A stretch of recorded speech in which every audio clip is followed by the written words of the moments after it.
प्रभू येशू, आम्ही तुझ्या वचनाकडे कान लावत असताना आज आम्ही भुकेले आणि ताणलेले असे इथे आलेलो असताना तू आम्हाला आज भर, तू आम्हाला तृप्त कर आणि आमच्या जीवनाद्वारे 100 पट पिकेल असा आशीर्वाद तू आम्हाला दे.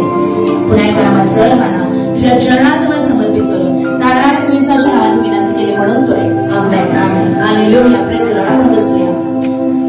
परमेश्वराच्या नावाला धन्यवाद देऊया की आज जसं बाळासाहेबांनी सुरुवातीला सांगितलं की जरी ह्या इमारतीचा हा 13वा वर्धापन दिन आहे पण सेवेला 26 वर्ष पूर्ण झालेले आणि परमेश्वराच्या नावाला धन्यवाद देऊया की अशी येणारी अनेक वर्ष परमेश्वर ख्रिस्त येईपर्यंत तो या सेवेचा उपयोग, या मंडळीचा उपयोग त्याच्या नावाच्या गौरवासाठी, त्याच्या राज्याच्या वाढीसाठी करून घेते.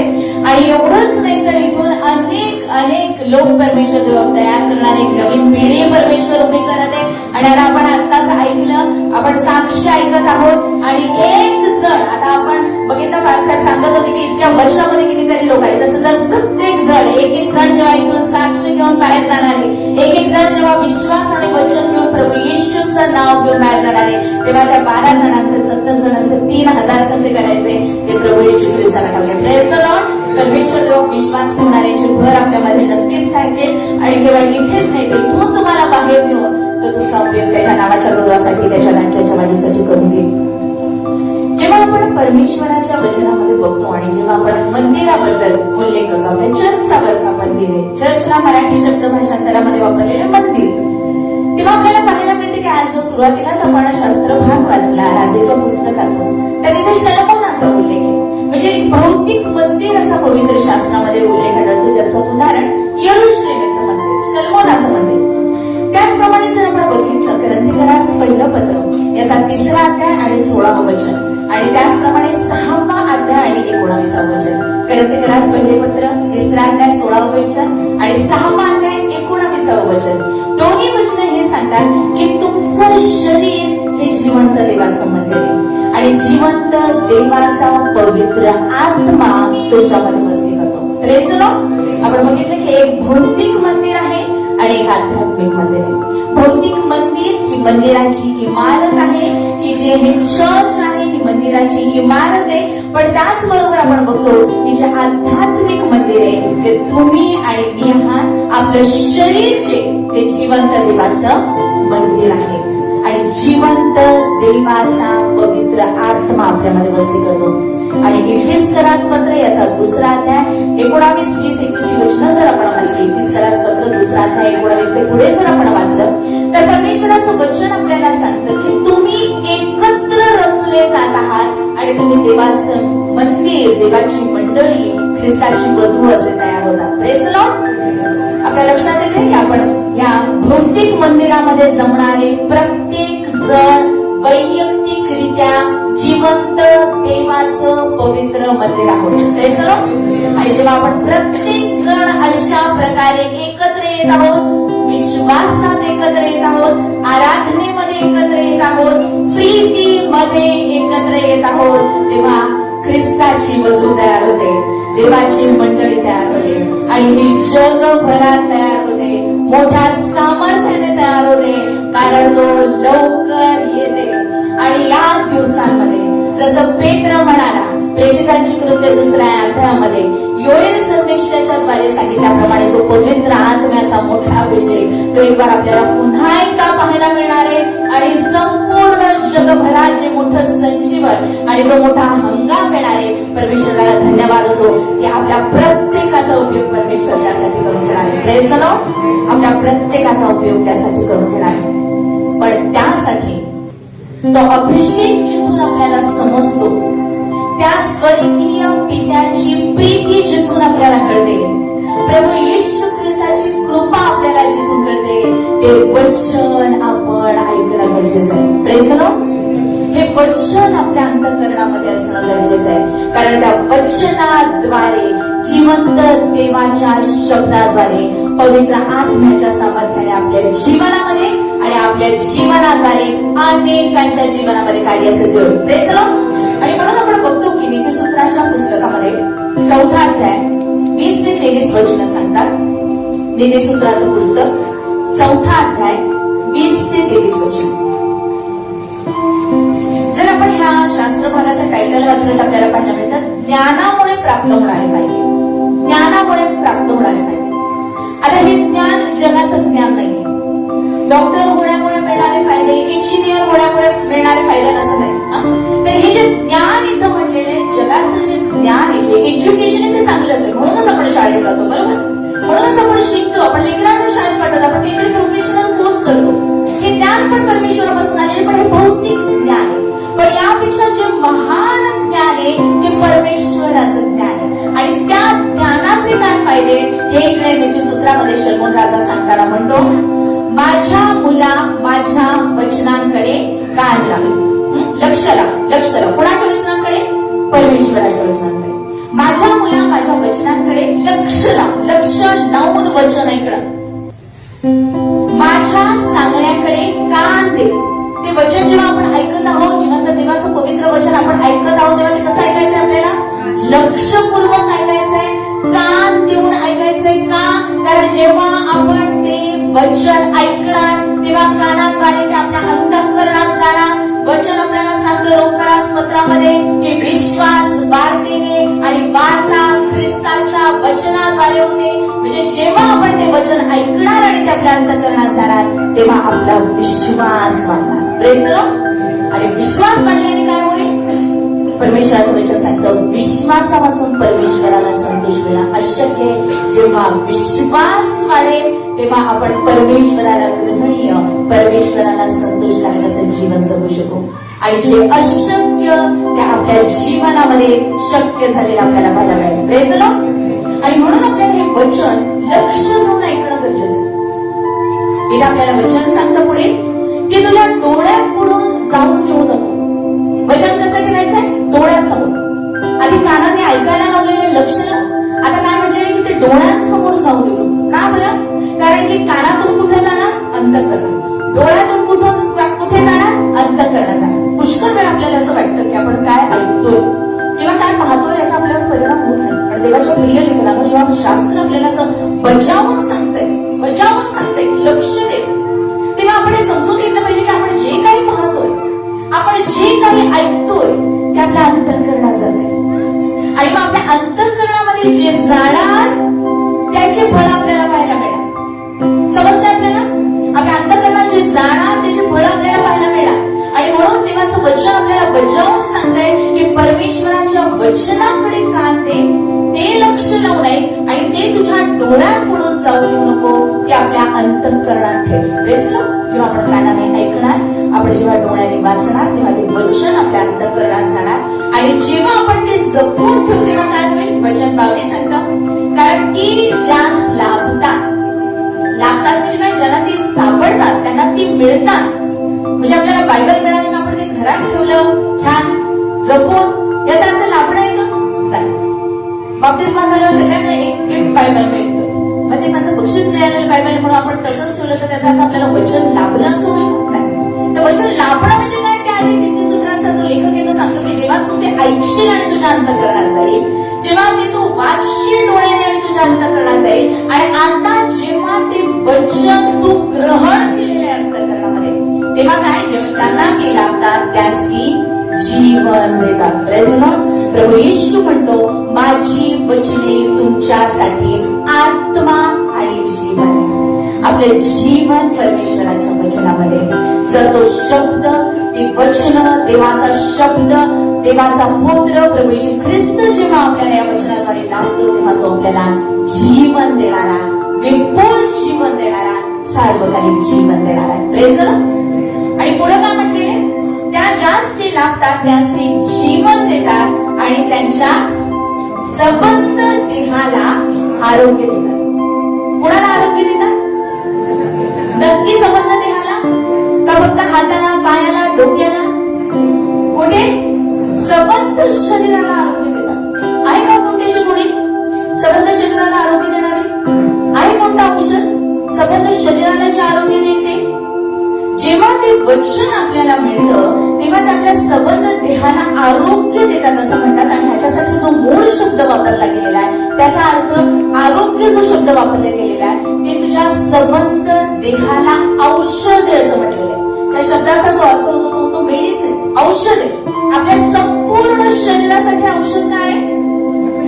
परमेश्वराचं वचन. Praise the Lord. काय म्हणतात आपल्याला सगळ्या दुखड्यांचा एकच उपाय. कसं काय बघा बघा. तर आपण बघतो की काही पेन किलर आपण घेतो है ना, किंवा काही अँटीबायोटिक घेतो. मग त्याचं कसं होतं की सर्दी बरी होते, डोकं दुखणं बरं होतं, पण पोटात त्रास होतो, ऍसिडिटी होतं. बरोबर. म्हणजे औषधं चांगली आहेत. परमेश्वराच्या नावाला धन्यवाद देऊया डॉक्टरांबद्दल, वैद्यकीय ज्ञानाबद्दल. असं मला म्हणावंच लागेल, कारण मी पण पेशाने डॉक्टरच आहे. पण ते जे ज्ञान आहे ते सीमित आहे. कारण डोकं बरं होण्यासाठी गोळी घेतली, पोट दुखायला लागलं. खोकला बरा होण्यासाठी गोळी घेतली आणि डिसेंट्री लागली. बरोबर. काहीतरी साईड इफेक्ट होतो. प्रत्येक गोळीच्या मागे लिहिलेले असतात साईड इफेक्ट आहेत. पण परमेश्वराच्या वचनाचं त्याचं काही साईड इफेक्ट आहे का? नाही.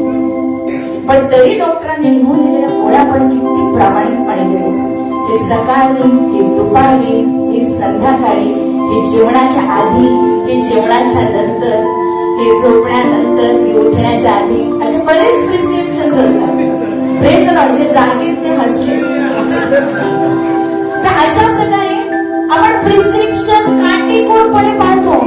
पण जे वचन आपल्यासाठी आत्मा आणि जीवन आहे, जे आपल्या संबंध देहाला आरोग्य, ज्याचा काही साईड इफेक्ट नाही, ते मात्र घरात तसंच पडून असतात. आता सांगा बरं, ना त्याच्यासाठी पैसे खर्च करावे लागतात, ना त्याच्यासाठी मोठी फी द्यावी लागते, ना त्याच्यासाठी अपॉइंटमेंट घ्यावी लागते. देवाच्या प्रिय लेकरांनो, जो मूल्यवान साठा आपल्याला मिळालेला आहे तो काय हा आज आपण ओळखून घ्यायला पाहिजे. आणि म्हणून वचन सांगते की जर कळलं, जर लाभलं, तर ते जीवन आणि आरोग्य. इथं आध्यात्मिक आरोग्य असं कुठंच म्हटलेलं नाही. असा गैरसमज आपला होऊ नये म्हणून तिथं स्पष्ट शब्द वापरलेला आहे, शरीराला आरोग्य. Praise the Lord. पुष्कळ वेळा आपण काय करतो की शरीराच्या गरजांसाठी बाहेर बघतो आणि फक्त आध्यात्मिक आहे. हे वचन त्याचं आध्यात्मिक आहे, आत्मिक पण नाही. जेव्हा आपण पवित्र शास्त्रामध्ये बघतो तेव्हा आपण बघतो की प्रभू येशू ख्रिस्ताला जेव्हा मोठा लोकसमुदाय दिसला तेव्हा प्रभू येशू ख्रिस्ताला त्याचा कळवळ आला. आणि जेव्हा त्याला त्यांचा कळवळ आला तेव्हा त्यांनी त्यांचे रोग बरे केले असं म्हटले. कळवळ आला म्हणजे काय केलं त्यांनी? रोग बरे केले. म्हणजे त्यांच्या शरीराची काळजी घेतली. एवढंच नाही तर त्याने त्याचे रोग बरे केल्यानंतर संध्याकाळ होत आली आणि मग तो शिष्याला म्हणतो की आज दिवस उतरायला आलेले. शिष्य म्हणाले की त्यांना पाठवा म्हणजे ते काहीतरी खायला घेतील. तेव्हा प्रभू येशू त्यांना म्हणतो की नाही, तुम्हीच त्यांना काहीतरी खायला द्या. Praise the Lord. की त्याच्या आजारांची पण त्यांनी काळजी घेतली, त्यांना आरोग्य दिलेले आणि एवढंच नाही त्यांच्या भुकेची पण काळजी घेतलेली की त्यांना जेवणही दिलेले. म्हणून आरोग्य ही मुलांची भाकर आहे. आरोग्य हा आपला अधिकार आहे. जेव्हा आपण प्रभू येशूवर विश्वास ठेवतो तेव्हा त्याच्यामध्ये विजयी जीवन जगणं हा देवाचे पुत्र या नात्याने आपला अधिकार आहे. हे प्रॉस्पेरिटी गॉस्पेल नाही. पुष्कळ लोकांना वाटतं की हे चमत्कारांच्या मागे पडतात, हे मिळेल ते मिळेल असं सांगतात. पण वचन आपल्याला सांगतं की ते वचन तुमच्याकडे माझ्यासाठी जीवन आहे आणि त्या आपल्या सबंध देहाला आरोग्य. आणि मग पुढे वचन सांगतं सर्व रक्षणीय वस्तूंपेक्षा आपल्या अंतःकरणाचे विशेष रक्षण कर, कारण त्यात जीवनाचा उगम आहे. Praise the Lord. आणि ते रक्षण आपण कसं करणार? परमेश्वराच्या वचनाने. स्तोत्र करता म्हणतो मी तुझ्या विरुद्ध पाप करू नये म्हणून मी आपल्या अंतःकरणामध्ये तुझं वचन जपून ठेवले. हे वचन कुठून जाणार? आपण जेव्हा वचन ऐकत राहणार, वचन वाचत जाणार तेव्हा ते आपल्या अंतःकरणात साठणार. जेव्हा अंतःकरणात वचन राहणार तेव्हा मुखावाटे ते बाहेर पडणार. कारण प्रभू येशू म्हणतो जे काही अंतःकरणात आहे तेच मुखावाटे बाहेर पडेल. जेव्हा अंतःकरणामध्ये वचन आहे ते वचन मुखावाटे बाहेर पडेल. अंतःकरणात विश्वास आहे, तो विश्वास मुखावाटे बाहेर पडेल. तेव्हा महान अद्भुत कृत्य आणि बदललेलं जीवन, सार्वकालिक जीवन आणि एक विजयाचं जीवन आपल्या प्रत्येकाला मिळेल. Praise the Lord. प्रत्येकाला मिळेल. कारण देवाची इच्छा आहे की कोणाच्याही आत्म्याचा नाश होणे, तर सर्वांना तारण मिळावं, सर्वांना सार्वकालिक जीवन मिळावं. Praise the Lord. आणि तिथं काहीच उच्च नीच असं काही नाहीये, तिथे जाती धर्माचा भेदभाव नाहीये. तर वचन सांगतं देवाने जगावर एवढी प्रीती केली की त्याने आपला एकुलता एक पुत्र दिला, अशासाठी की जो कोणी त्याच्यावर विश्वास होता, जो कोणीही असू द्या, जो कोणी त्याच्यावर विश्वास ठेवतो त्याचा नाश होऊ नये, तर त्याला सार्वकालिक जीवन प्राप्त व्हावं. Praise the Lord. आज उपकार स्तुती करायचा दिवस आहे. उपकार स्तुती करायचा दिवस आहे. किती वाजेपर्यंत? मध्यरात्रीपर्यंत, 1 वाजेपर्यंत. बाळासाहेब म्हणाले 1 वाजेपर्यंत. पण एवढं काही आपण घेणार नाही. आपण फक्त 5च वचनं बघणार आहोत. पण त्या 5 वचनातून आपण आयुष्यभरासाठी आपण परमेश्वराची उपकार स्तुती करणार आहोत. Praise the Lord. आपण काढूया स्तोत्रसंहिता अध्याय 103. स्तोत्रसंहिता अध्याय 103 पहिली 5 वचन. आज उपकार स्तुती करण्याचा दिवस आहे. उपकार स्तुती करण्याचा दिवस असताना दावीद राजा म्हणतो, स्तोत्रसंहिता 103 पहिलं वचन, हे माझ्या जीवा परमेश्वराचा धन्यवाद कर. कोणाला सांगतोय तो? मंडळीला सांगतोय का? इस्रायल लोकांना सांगतोय का? त्याच्याबरोबरच्या लोकांना सांगतोय का? नाही. तो कोणाला सांगतोय? स्वतःला सांगतोय. स्वतःला सांगा, हे माझ्या जीवा परमेश्वराचा धन्यवाद कर. Praise the Lord. पुष्कळ वेळा आपण दुसऱ्यांना सांगतो आपण उपकार स्तुती करत नाही. एक पुष्कळ वेळा हे उदाहरण देते की एक गोष्ट आपण रडून रडून 4 वर्ष मागतो आणि मिळाली की 4 दिवसात विसरून जातो. पुढचे 4 वर्ष आपण उपकार स्तुती करतो का? नाही.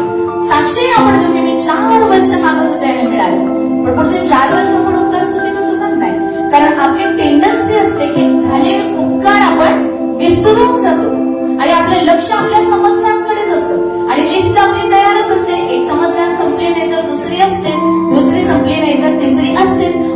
वर्ष निघून जातात तरी आपल्या समस्या काही संपत नाही. पण आपण समस्यांमध्ये नाही तर नासोरी प्रभू येशू ख्रिस्ताच्या नावात विजयामध्ये जीवन जगावं अशी त्याची इच्छा आहे. म्हणून आज प्रत्येक समस्या सुटणारे, प्रत्येक बंधन तुटणारे आणि ज्याप्रमाणे प्रभू येशू ख्रिस्त सांगतो तो अधिकार आज आपण प्रत्येक जण इथून घेऊन जाणार आहोत की प्रभू येशू ख्रिस्ताने मात्र शुभवर्तमानाच्या 16व्या अध्यायामध्ये सांगितल्याप्रमाणे की विश्वास ठेवणाऱ्यांबरोबर ही चिन्ह असत जाते आणि ते प्रत्येक चिन्ह आपल्या बरोबर असत जाणार आहे. Praise the Lord. आपण निरनिराळ्या भाषा बोलू, आपण त्याच्या नावाने भूत काढू, आपण सर्व उचलू, आपण कोणताही प्राणघातक पदार्थ प्यायलो तरी तो आपल्याला बाधणार नाही. आपण दुखणाऱ्यांवर हात ठेवले म्हणजे ते बरे होतील.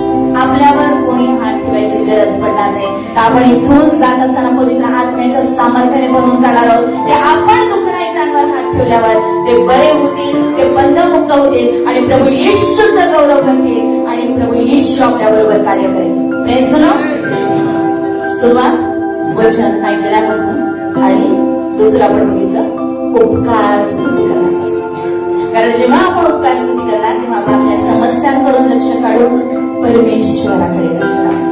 हे माझ्या जीवा परमेश्वराचा धन्यवाद कर. हे माझ्या सर्व अंतर्यामा त्याच्या पवित्र नावाचा धन्यवाद कर. Praise the Lord. सर्व अंतर्यामा. दावीद राजा स्वतःला आठवण करून देतो की त्याचं जे सर्व आहे, मी म्हणून जे काही आहे, माझा जीव आत्मा शरीर, आपण दावीद राजा बघतो की तो मुखाने स्तुती करत आहे. तो जिथे कुठे परमेश्वराची आराधना करत आहे, मग तो डोंगरांमध्ये असू द्या, शत्रूपासून पळत असू द्या, शत्रूशी लढत असू द्या, जिथे कुठे तो येतो परमेश्वराची उपकार स्तुती करतोय. Praise the Lord. आणि ज्या कोणत्या परिस्थितीत तो उपकार स्तुती करतोय. असं नाही की तो राजमहालामध्ये बसून छान आपल्या समोर असेल, द्राक्ष वगैरे काहीतरी खात असेल आणि म्हटलं की माझ्या जीवा परमेश्वराचं धन्यवाद. पण बरेच स्तोत्र जेव्हा आपण त्याची पार्श्वभूमी बघतो किंवा पुढे वरती लिहिलेलं असतं पुष्कळ ठिकाणी की तो कशा परिस्थितीमध्ये असताना, कशा संकटांमध्ये असताना त्यांनी स्तोत्र लिहिले, पण त्यांनी स्तोत्रच लिहिलेले आणि स्तोत्र म्हणजे परमेश्वराचे उपकार स्तुती. ज्या परिस्थितीमध्ये तो होता त्या परिस्थितीमध्ये तो परमेश्वराची उपकार स्तुती करत होता, त्याच्या नावाचा धन्यवाद करत होता. कारण त्याला हे कळलेलं होतं की परमेश्वराचं नाव पवित्र आहे. Praise the Lord. परमेश्वर एकच पवित्र, जिवंत, सर्व सामर्थ्यशाली देव, आकाश आणि पृथ्वीचा निर्माण करता परमेश्वर हे त्याला कळलेलं होतं. त्या परमेश्वराचं नाव तो हलक्यात घेत नाही. पुष्कळ वेळा परमेश्वराचं नाव म्हणजे एकदा सकाळी एकदा संध्याकाळी, आणि आपल्याला शिकवलं गेलं, आपल्यावर तसे संस्कार झाले म्हणून जेवणाच्या आधी 3 वेळा ते पण शिकवलेली, पाठ केलेली त्रास. पण त्या नामाचं सामर्थ्य आज आपण ओळखणं गरजेचं आहे. त्या नामाचं पावित्र्य आपण ओळखणं गरजेचं आहे. कारण ते पवित्र नाव जे त्याचं पवित्र नाव आहे, ते पवित्र नाव त्याने तुम्हाला आणि मला दिलेलं आहे. Praise the Lord. आणि आपल्याला राजकीय याच्याकडे पवित्र राष्ट्र आणि त्याचे निवडलेले लोक होण्यासाठी त्याने बोलवलेले आहे. आणि ते पवित्र नाव, त्याची लेकर असण्याचं नाव आणि ती पवित्रता, त्याचे पुत्र आणि कन्या असण्याची पवित्रता त्याने आपल्याला दिलेली आहे. आणि म्हणून आज आपण हे म्हणणं गरजेचं आहे की माझ्या जीवा परमेश्वराचा धन्यवाद कर, हे माझ्या सर्व अंतर्यामा त्याच्या पवित्र नावाचा धन्यवाद कर. पुढे स्तोत्रकर्ता म्हणतो, हे माझ्या जीवा परमेश्वराचा धन्यवाद कर, त्याचे नक्की सर्व आहे ना, किंवा काही उपकार आता मागेचे केले विसरून जा, आता नवीन काहीतरी माग, म्हणजे नवीन उपकार होते त्याच्याबद्दल धन्यवाद कर, असं काय म्हटलंय का? काय म्हटले नाही? सर्व उपकार विसरू नको, सर्व उपकार विसरू नको. कारण त्यांनी काय केलेलं आहे? काय केलेलं आहे? उपकारच केलेले. पुढे असे का त्यांना वाईट असं वाटतं की नाही परमेश्वराने मला आजार दिलेला आहे आणि मी वाईट वागतो म्हणून मला शाप दिलेला आहे, माझ्या कुटुंबाला शाप दिलेला आहे, असं कोणाला वाटतं? वाटत असेल तर आज शंका काढून टाका. कारण वचन सांगतं परमेश्वर चांगला आहे आणि तो सर्वदा सर्वांसाठी सर्व काही चांगला करणारा परमेश्वर आहे. आणि तो इतकाच चांगला आहे की त्याने तुमच्या आणि माझ्या पापांच्या क्षमेसाठी स्वतःचा एकुलता एक पुत्र दिला. त्या पुत्राला बसलेल्या फटक्याने आपल्याला आरोग्य मिळालेले आहे. त्या पुत्राच्या रक्ताने, प्रभू येशूच्या रक्ताने आपल्याला पापांची क्षमा झालेली आहे. मग तो आपल्याला आजार देईल का? तो आपल्याला शाप देईल का? तो आपल्याला अडचणीत टाकेल का? तो आपली परीक्षा घेईल का? आणि हे दाविदाला कळलेलं होतं. आणि म्हणून तो म्हणू शकता त्याचे सर्व उपकार विसरू नको. आज विश्वासाने म्हणा की परमेश्वराने मला सर्व उपकारांनी आशीर्वादित केलेले, त्याने माझ्यावर सर्व उपकार केले. आणि मग त्याचा धन्यवाद करा आणि मग गुडघा दुखायला लागेल आणि मग डोकं दुखायला लागेल. आणि जर असं झालं तर समजून घ्यायचं की सैतान आणि त्याची पिल्लावळ चलबिचल झालेली आहे. आपल्या मुखातले उपकार स्तुती बघून मग गुडघा दुखू दे, डोकं दुखू दे, तिथेच त्याला पायाखाली ठेचायचा आणि पुन्हा उपकार स्तुती करायची. हे माझ्या जीवा परमेश्वराचा धन्यवाद कर, हे माझ्या सर्व अंतर्यामा त्याच्या पवित्र नावाचा धन्यवाद कर, हे माझ्या जीवा परमेश्वराचा धन्यवाद कर, त्याचे सर्व उपकार विसरू नको. कारण इफिस्करास पत्र पहिला अध्याय आणि 3रं वचन आपल्याला सांगतं. इफिस्करास पत्र पहिला अध्याय आणि 3रं वचन, आपल्या प्रभू येशू ख्रिस्ताचा देव व पिता धन्यवादित असो, त्याने स्वर्गातील सर्व आध्यात्मिक आशीर्वाद देऊन आपल्याला ख्रिस्तामध्ये आशीर्वादित केलेलं आहे. करणाऱ्याच म्हटलंय का?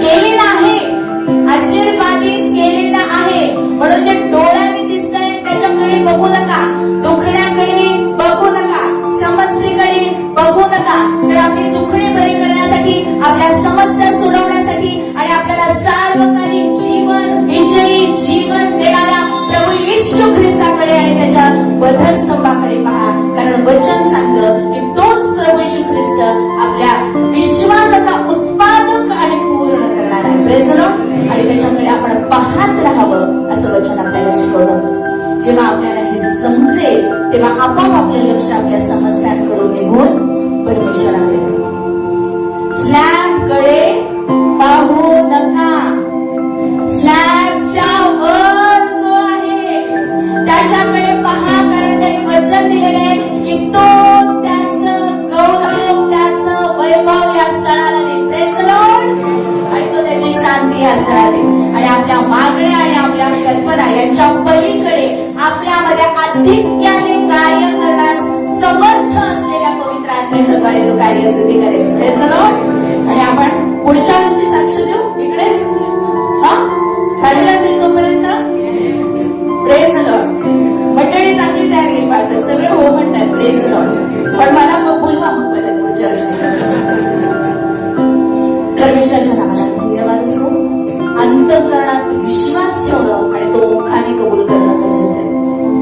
विश्वास हा आशा धरलेल्या गोष्टींविषयीचा भरोसा आणि न दिसणाऱ्या गोष्टींविषयीची खात्री. Praise the Lord. जे विश्वासाने बघताय, जे विश्वासाने बघताय ते तुमच्यासाठी देवबाप तयार करत आहे. Praise the Lord.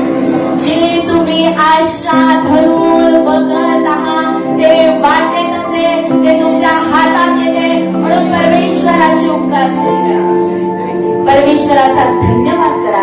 त्याचे सर्व उपकार विसरू नका, कारण त्यांनी सर्व आशीर्वाद दिलेले. मी मागे एका प्रार्थना सभेला गेले होते एका चर्चमध्ये, आणि छान मंडळी होती आणि म्युझिक सिस्टीम वगैरे होती आणि खूप छान आराधना झाली होती, खूप सुंदर आराधना. आणि मग मध्येच आराधनेमध्ये गीत चालू झालं की आशीर्वाद मिळो किंवा न मिळो मी परमेश्वराची उपकार स्तुती करेन. आरोग्य मिळो किंवा न मिळो मी परमेश्वराची उपकार स्तुती करेन. काहीतरी हिंदी गीते मी त्या दिवशी पहिल्यांदाच ते ऐकलं आणि माझ्या मनाला ते खटकलं. का? कारण वचन सांगतं की त्यांनी मला सर्व आशीर्वाद देऊन आशीर्वादित केलेले. मग मी असं म्हणू शकते का आशीर्वाद मिळाले किंवा नाही मिळाले तरी मी स्तुती करेन? म्हणू शकतो आपण असं? देवापाने दिलं नाही दिलं तरी मी स्तुती करेन असं म्हणू शकतो? ज्याने आपल्या एकुलत्या एका पुत्राला तुमच्यासाठी दिलं तो त्याच्याबरोबर सर्व काही तुम्हाला देणार नाही का? पण हे चुकीचे कन्फेशन आपल्या तोंडाने करू नका. आपल्याला असं वाटतं की आपण इतके धार्मिक आहोत, आपण परमेश्वरावर इतकी प्रीती करतो की परमेश्वर तुम्हाला आशीर्वाद नाही दिले तरी मी तुझ्यावर प्रीती करेन आणि तुझी स्तुती करेन. तुम्हाला आरोग्य नाही दिलं तरी मी तुझी स्तुती करेन. जरी तुम्हाला नोकरी नाही दिली तरी मी तुझी स्तुती करेन. तर हा चुकीचा विश्वास आहे, हा विश्वासच नाही.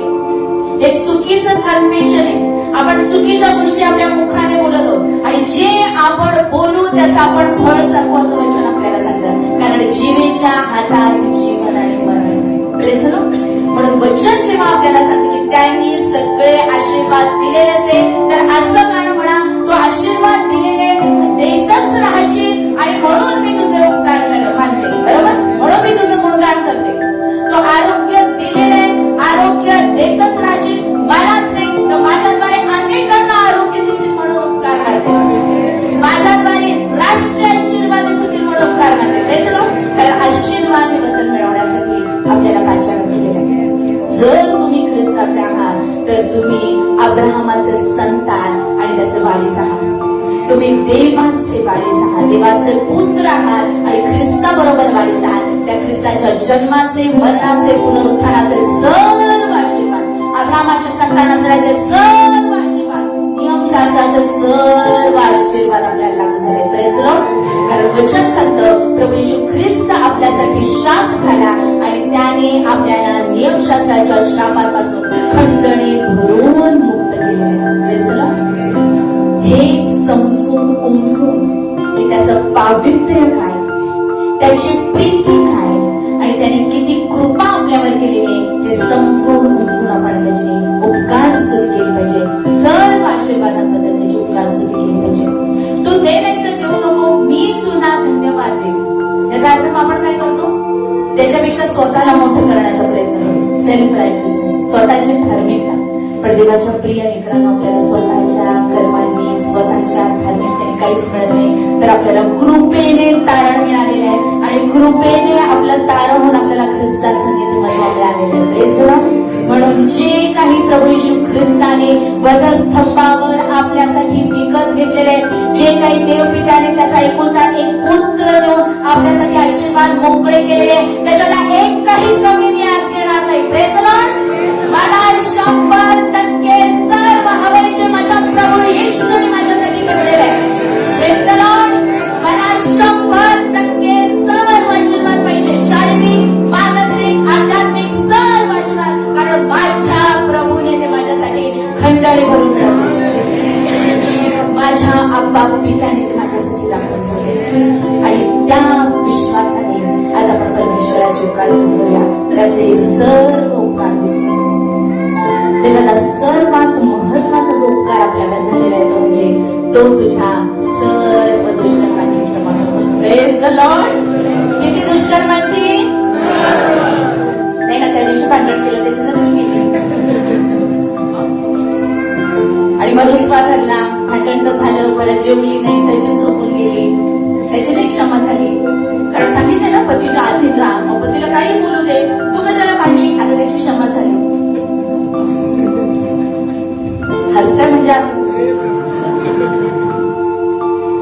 आज वचन काय सांगतं? सर्व दुष्कर्माची क्षमा करतो. Praise the Lord. तो आपल्या सर्व दुष्कर्माची क्षमा करतो.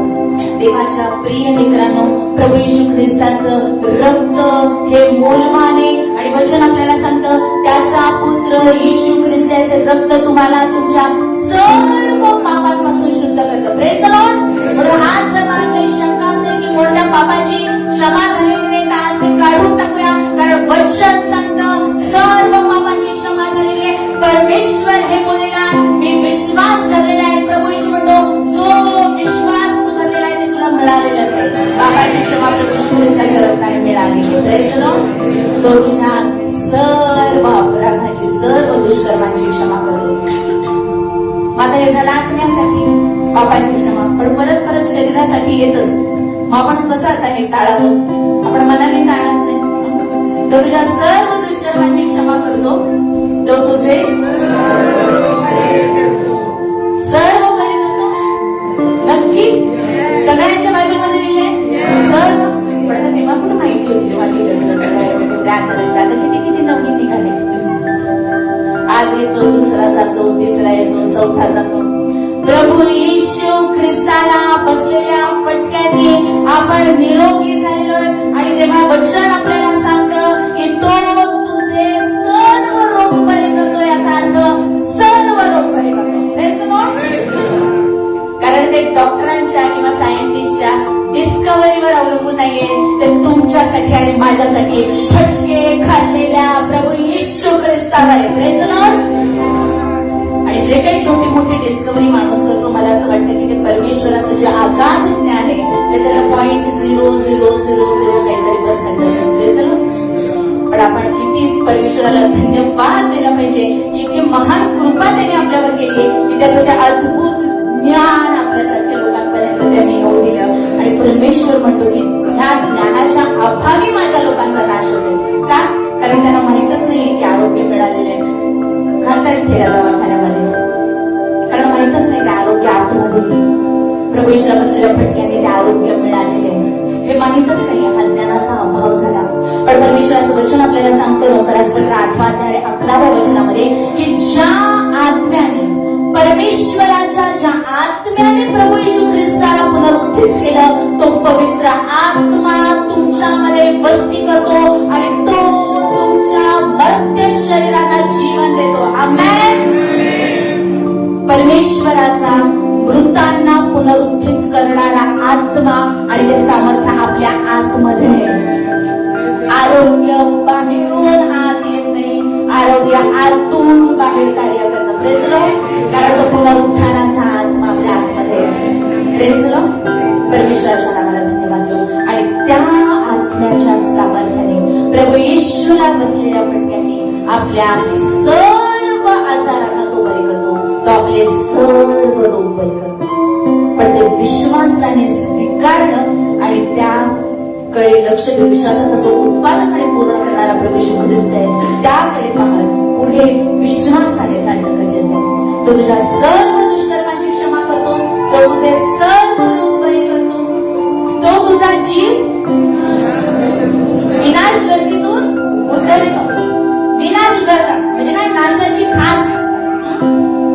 नाशाच्या खाचेतून काय करतो तो आपल्याला? बर काढतो. परत टाकून द्यायसाठी का? कृष्ण वेळ आपल्याला परीक्षेत पडलो आणि देवाबाई परीक्षा घेतली असं म्हणतो ना आपण कृष्ण वेळ. तो तुझा जीव विनाश गर्दीतून उद्धरितो.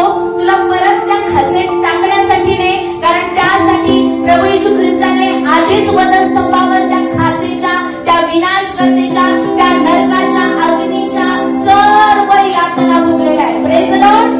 आणि म्हणून त्या नरकाच्या यातना तुमच्या माझ्यासाठी नाही, ती विनाश गर्दा तुमच्या माझ्यासाठी नाही. तर वचन सांगतं तो तुझा जीव विनाश गर्दीतून उद्धरितो अशासाठी की त्याने तुला दया आणि करुणा यांचा मुकुट घालावा. Praise the Lord. नाशाच्या खाचेतून काढून तो आपल्याला दया आणि करुणा यांचा मुकुट घालणारा परमेश्वर आपण त्याचे काय स्तुती करूया. तो दया आणि करुणा यांचा मुकुट आपल्याला घालतो. पुढे वचन आपल्याला सांगतं तो तुझे आयुष्य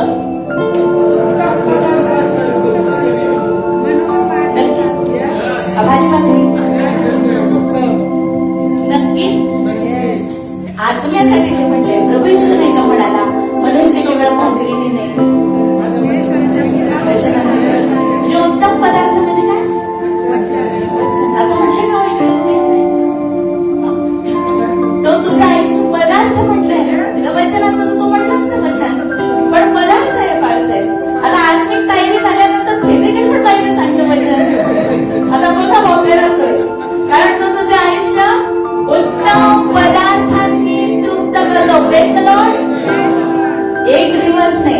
काय म्हटलेले? आयुष्य. Praise the Lord. नाही ना, 40 पर्यंत जे खायचं ते खाऊन घ्या. 40 नंतर तेल कमी, मीठ कमी, साखर कमी, हे मी इतके दिवस सांगत होते, आता नाही सांगत.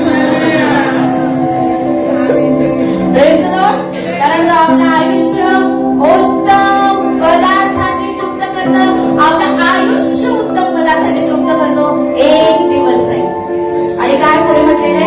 तो आपले आयुष्य उत्तम पदार्थाने तृप्त करतो, म्हणून तुझे तारुण्य गरुडासारखे.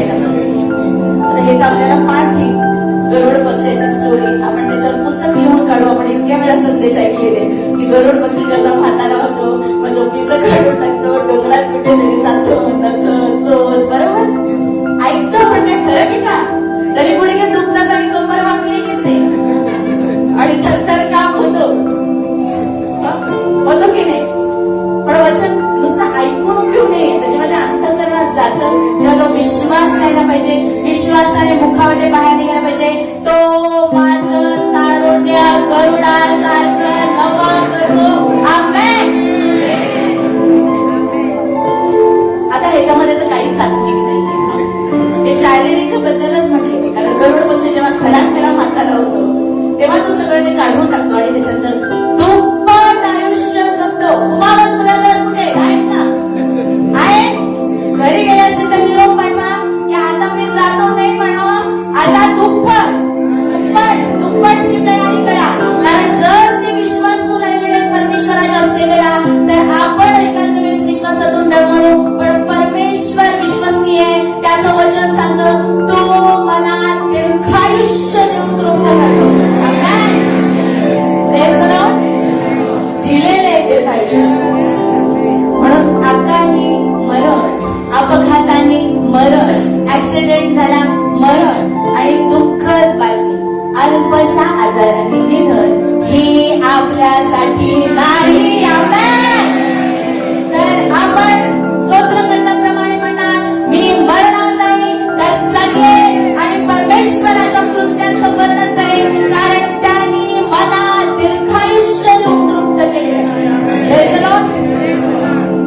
म्हणून आता गुडघे दुखतात आणि पाय दुखतो आणि डोकं दुखतं, ह्याच्यासाठी प्रार्थना होणार नाही. कारण कुणाचे दुखणारच नाही.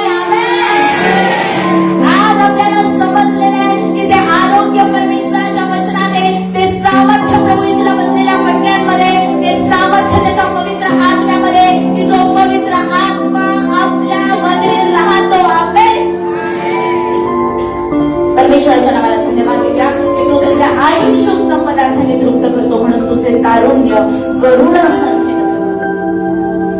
आणि देवाच्या प्रिय मित्रांनो, दावीदाने ह्या गोष्टी पाहिलेल्या नसताना त्याला पवित्र आत्म्याने प्रकट केला होता. कारण परमेश्वराचं वचन सांगतो, तो देवाला त्याच्या मनासारखा सापडला होता. Praise the Lord. त्याचा चित्त परमेश्वरावर होतो, तो परमेश्वराकडे दृष्टी लावून जगणारा होता.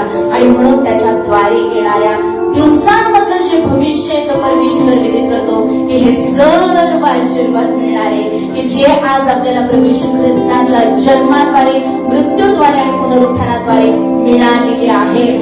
त्याला मिळालेले नव्हते, त्याने ते दुरून पाहिले तरी तो म्हणतो, हे माझ्या जीवा परमेश्वराचा धन्यवाद कर, त्याचे सर्व उपकार विसरू नको.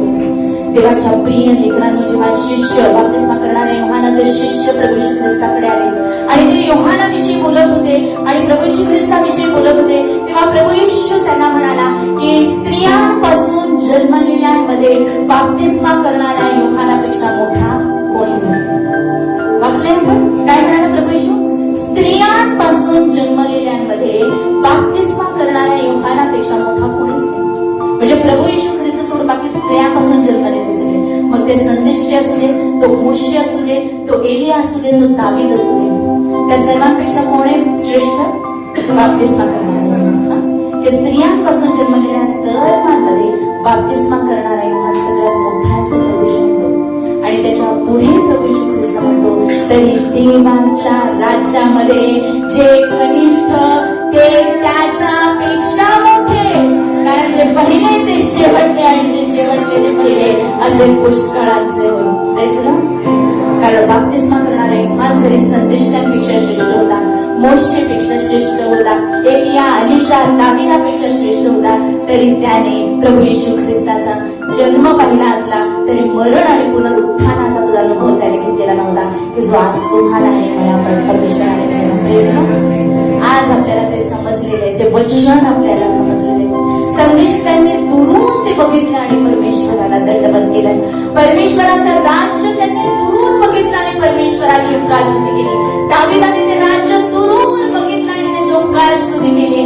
आज प्रभू येशू ख्रिस्त म्हणतो की देवाचं राज्य इथं आहे, तिथं आहे असं नाही, तर ते तुमच्यामध्ये आहे. आमेन. आज प्रभू येशू ख्रिस्ताच्या द्वारे देवाचं राज्य आपल्यामध्ये. देवाच्या प्रिय लेकरांनो, आपण लवकरच नाताळाचा सण साजरा करणार आहोत, ख्रिसमसचा सण साजरा करणार आहोत. दुःखाची गोष्ट आहे की ज्या जन्मामुळे, ज्या प्रभू येशू ख्रिस्ताच्या जन्मामुळे आपल्याला इतके आशीर्वाद मिळालेले, त्याबद्दल आपण वर्षातून एकदाच ऐकतो, एकदाच आपण तो साजरा करतो, एकदाच आपण त्याच्याबद्दल बोलतो. प्रभू येशू ख्रिस्ताचं मरण आणि पुनरुत्थान याबद्दल आपण खूप कमी ऐकतो, खूप कमी आपण बोलतो. पण आपण हे समजून घ्यायला पाहिजे की हे जे वचन आहे हे आपल्यासाठी आत्मा आणि जीवन आहे. जितक्या वेळा आपण ते वाचणार, जितक्या वेळा आपण ते ऐकणार, तिथं आपला विश्वास वाढत जाणार आणि आपण विश्वासाची पुढची पुढची पुढची पायरी गाठत जाणार. आणि प्रभू येशू ख्रिस्ताने सांगितल्याप्रमाणे देवाच्या परिपूर्णतेने परिपूर्ण होण्यासाठी आपलं पाचारण आपले आणि त्याचा पवित्र आत्मा आपल्या जीवनामध्ये हे सिद्धीस देण्यासाठी तयार आहे. आज परमेश्वराने हे सगळे आशीर्वाद आपल्याला दिले, सगळे आशीर्वाद. सुंदर गाणं म्हटलं, आभारी मानतो येशूला. बाळकसाहेबांनी त्याच्यावर सुंदर ऍडिशन पण केली. पण ह्यापेक्षा जे खूप उच्च असं जीवन त्याने आपल्यासाठी ठेवलेलं आहे, ज्या अधिकाराचं आणि विजयाचं जीवन आपल्यासाठी ठेवलेलं आहे, ते घेण्यासाठी आज आपण देवाची मुले या नात्याने उभं राहूया. आपण विश्वासाने आज आपण ते ग्रहण करूया. कारण परमेश्वराचं वचन आपल्याला सांगतं की जितक्यांनी त्याच्यावर विश्वास ठेवला तितक्यांना देवाची मुलं होण्याचा अधिकार दिलेला. Praise the Lord. जितक्यांनी प्रभू येशूवर विश्वास ठेवला तितक्यांना देवाची मुलं होण्याचा अधिकार दिला.